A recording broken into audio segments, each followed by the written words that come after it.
In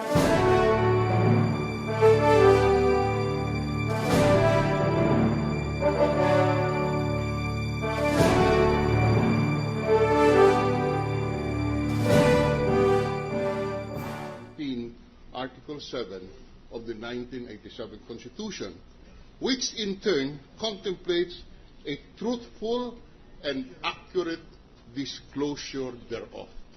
In other words, Mr. Chairman, the filing is not a ministerial act. It is not the act of filing itself which would satisfy the requirements of the Constitution. It is the filing of a truthful and accurate statement of assets, liabilities, and net worth. It must be truthful, it must be complete, it must be timely. And these are the decisions of the Supreme Court in a number of cases. Flores versus Montemayor, where there was a statement that the ownership of an asset that is not yet passed is not a valid excuse for omitting it in the SALN. That was the decision of the Supreme Court.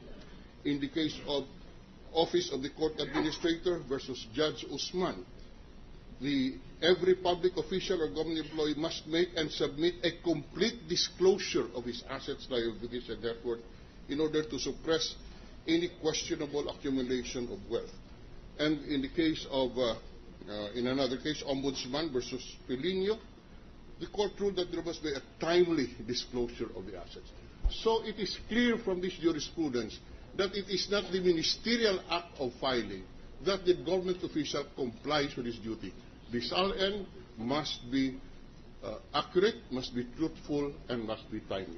Thank you, Mr. President. At any rate, the court understands the situation to mean that this witness is to be discharged because the prosecution said they're through with the witness. So, what is the... no, let me dispose this issue first. What is the pressure of the prosecution?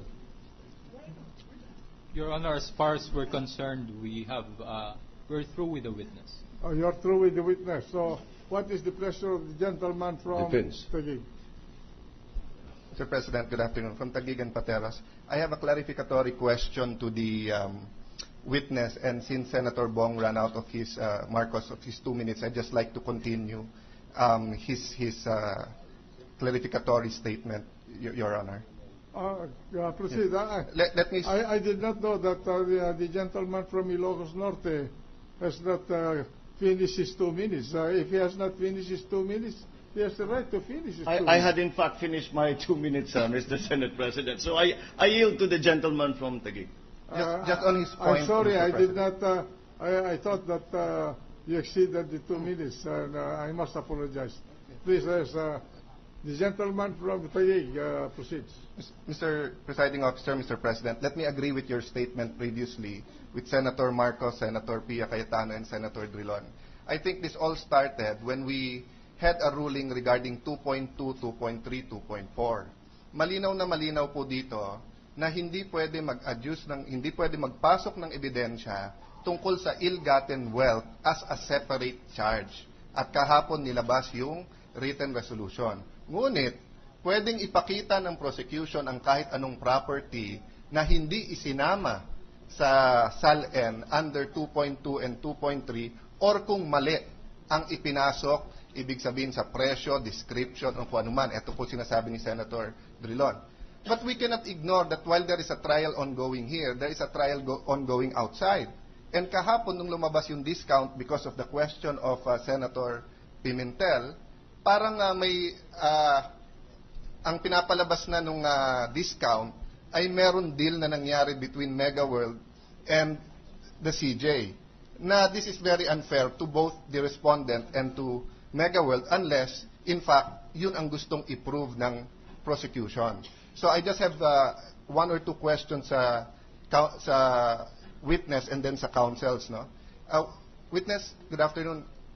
Was there a pending case between Mega World and the Supreme Court, or when either Justice, the CJ was Chief Justice or was a Justice of the Supreme Court, if you know?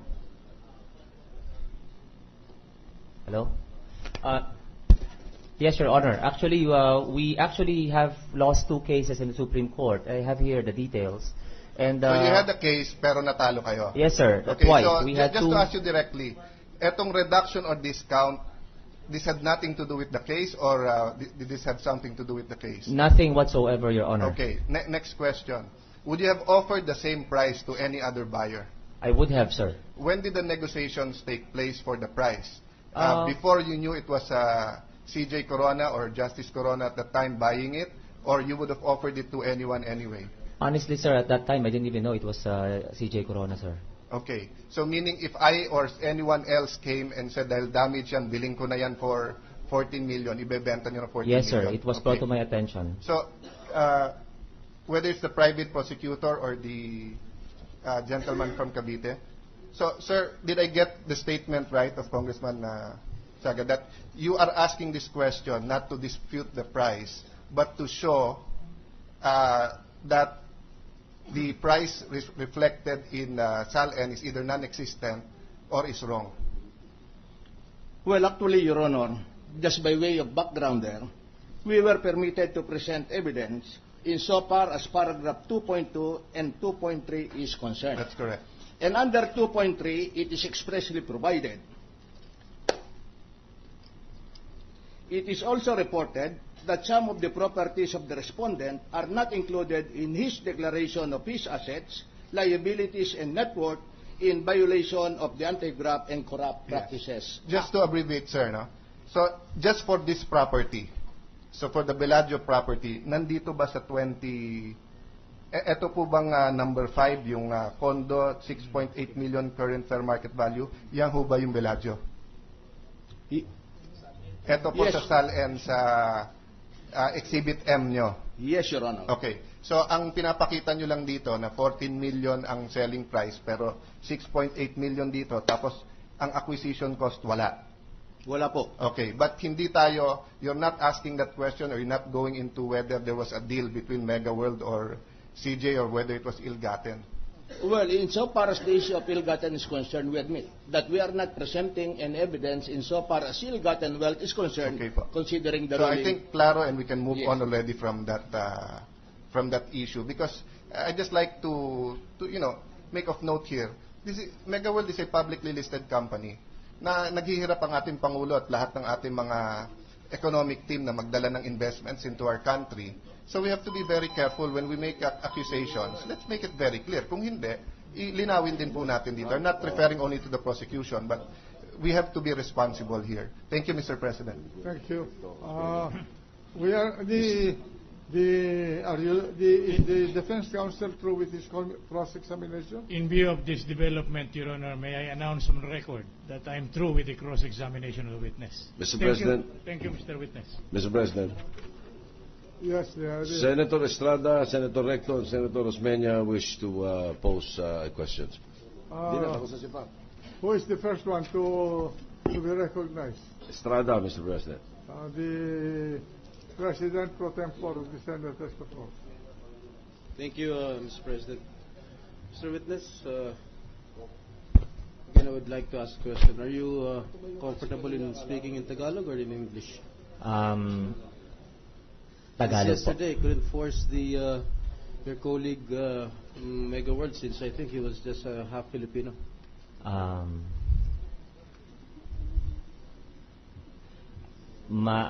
Tagalog po is okay. Tagalog, alright. Ginong Testigo, nakita mo na ba yung Bellagio unit? Nakita ko na po yung Bellagio unit. Nakita mo na rin ba yung binilhan, supposedly, ni Chief Justice Corona? Yung Bago po ito nabili, nakita ko na po yung unit, na inspection ko po siya mabuti, at napuntahan ko na siya. Ilang beses mo na nakita yung unit na binili? Yung particular na unit ho na binili niya, isang beses ko lang ho pinuntahan because it came to my attention that it was damaged. It sustained some damage. So I went to see for myself. Okay, sino ba lumapit sa inyo? Si Chief Justice ang nag-inquire sa Villaggio o kayo mismo ang nagpunta kay Chief Justice para alokin ang condominium? Yes. Pangalawang, this was actually his second